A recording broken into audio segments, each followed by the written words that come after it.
சில தினங்களுக்கு முன்பு திரைத்துறையைச் சேர்ந்த இயக்குநர்கள் 2 பேர் எங்களின் அலுவலகத்திற்கு வந்திருந்தனர்.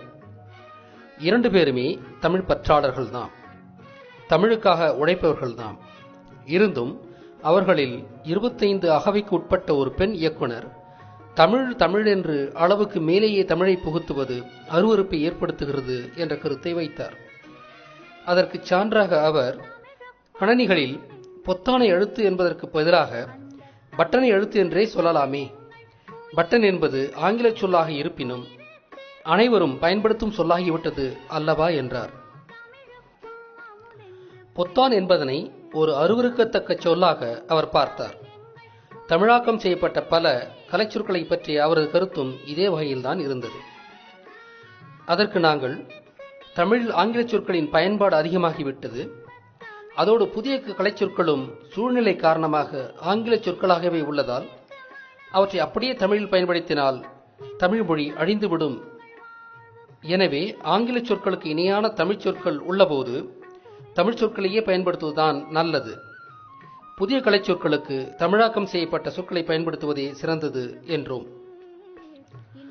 அவர் விடைபெற்று சென்ற பிறகு எனக்கு ஒரு சிந்தனை ஓடியது.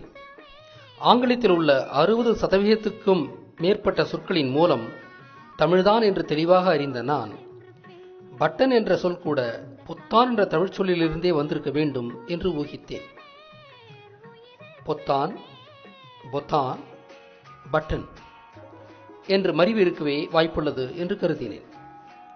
தமிழ் ஆங்கில உச்சரிப்பை பார்த்தாலே இந்த உண்மை விளங்கிவிடும். என்றாலும் பட்டனுக்கான ஆங்கில சொல்லாய்வு களஞ்சியத்தை கண்ணுற்றேன். அங்கு எனது கருத்து அப்படியே எதிரொலிப்பதைக் கண்டு வியந்தேன்.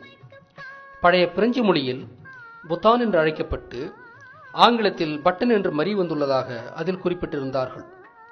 அதோடு பொத்தான் என்பதன் பொருளையும் கொடுத்திருந்தனர். டு த்ரஸ்ட் அவுட் என்பதுதான் அது. பொத்திக்கொண்டு வரும் அழுகையை அடக்கினான், பொத்திக்கொண்டு வரும் சிரிப்பை அடக்க முடியாமல் தவித்தான் என்றெல்லாம் உள்ள தமிழ் பேச்சு வழக்கும் இதே பொருளில்தான் உள்ளது. ஒரு கூர்மையான பொருளால் அழுத்தி உருவாக்கப்படும் ஓட்டையை பொத்தல் என்று சரியாகவே நாம் அழைக்கின்றோம்.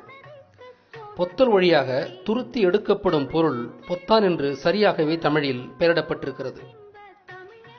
ஆங்கிலத்தில் உள்ள சொற்களில் 60% மேல் தமிழ் மூலத்திலிருந்து உருவானவையே என்று நாங்கள் ஏற்கனவே சொன்னோம். அப்படி இருக்கும்போது ஆங்கில சொற்களை தமிழில் அப்படியே பயன்படுத்தினால் தமிழ் சொற்கள் அழிந்து போகும். அதே சமயம் பட்டன் போன்ற எண்ணற்ற சொற்கள் ஆங்கிலத்திலிருந்துதான் தமிழுக்கு வந்தனவென்று தலைகீழான செய்தி அரங்கேற்றப்படும். 50,000 ஆண்டுகள் பழைய தமிழ் நேற்றைய ஆங்கிலத்தின் கிளைமொழி என்று உறுதி செய்யப்படும். வரலாறே மாறிவிடும். எனவே தமிழை பயன்படுத்தும் போது தமிழ் சொற்களையே கையாள்வதுதான் முறையானது. ஆரியமும் திராவிடமும் பொறாமையின் காரணமாக தமிழை கேவலப்படுத்திய நெடுங்காலம் ஓடிவிட்டதால் தமிழருக்கு தமிழ் சொற்கள் மீது ஒரு தாழ்மனப்பான்மை உருவாகியுள்ளது. இது செயற்கையானதுதான். ஆங்கிலத்தில் உள்ள தமிழ் சொற்களை நீக்கிவிட்டால் ஆங்கிலம் இயங்கவே முடியாது என்பதுதான் உண்மை. ஆங்கில மொழியில் தமிழின் ஆளுமைக்கு ஒரு சில சான்றுகளை காண்போம். தமிழின் பல சொற்களுக்கு முன்பு ஒரு எஸ் சேர்த்தால் அது ஆங்கில சொல்லாகிவிடும். மேற்குலகின் குளிர்ந்த தட்பவெப்ப சூழல்தான் இத்தகைய மொழி மறுவுதலுக்கான காரணமாகும்.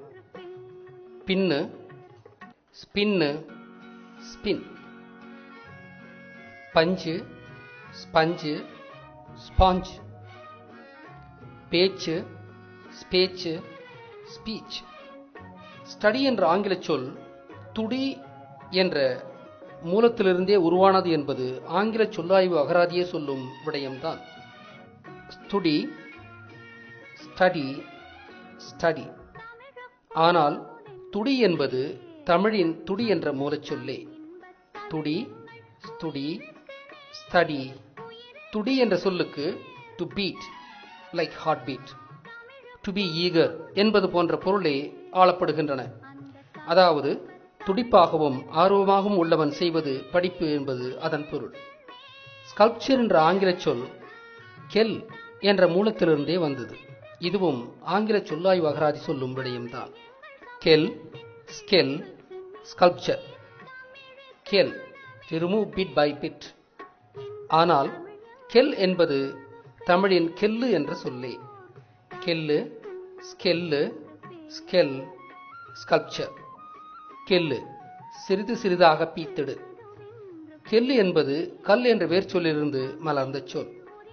கல், கல்லு, கெல்லு, கிள்ளு.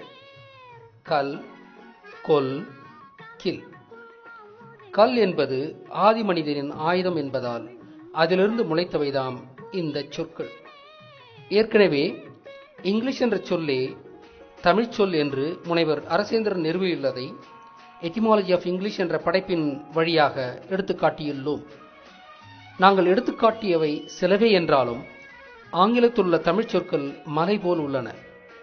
ஆங்கிலத்தின் 60% மேற்பட்ட சொற்கள் தமிழ் மூலத்திலிருந்து உருவானவை என்பது ஒரு உறுதியான உண்மை.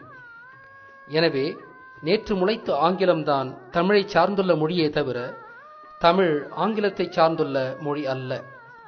ஆங்கிலத்தில் உள்ள தமிழ் வழி சொற்களை நீக்கிவிட்டால் ஆங்கிலம் என்ற மொழியே இருக்காது. அதோடு தமிழுக்கு இணையான அறிவியல் மொழி ஒன்று கூட உலகில் இல்லை என்பதுதான் உண்மை. எனவே தமிழர்களே, பேசும்போதும் எழுதும்போதும் தலை நிமிர்ந்து தமிழ் சொற்களையே பயன்படுத்துங்கள். தமிழ் என்ற உங்களின் உன்னதமான சொத்து உலகின் மூத்த மொழி என்பதனை உணருங்கள். நாங்கள் பலவிதமான தமிழர் நலம் சார்ந்த பணிகளில் ஈடுபட்டு வருகிறோம்.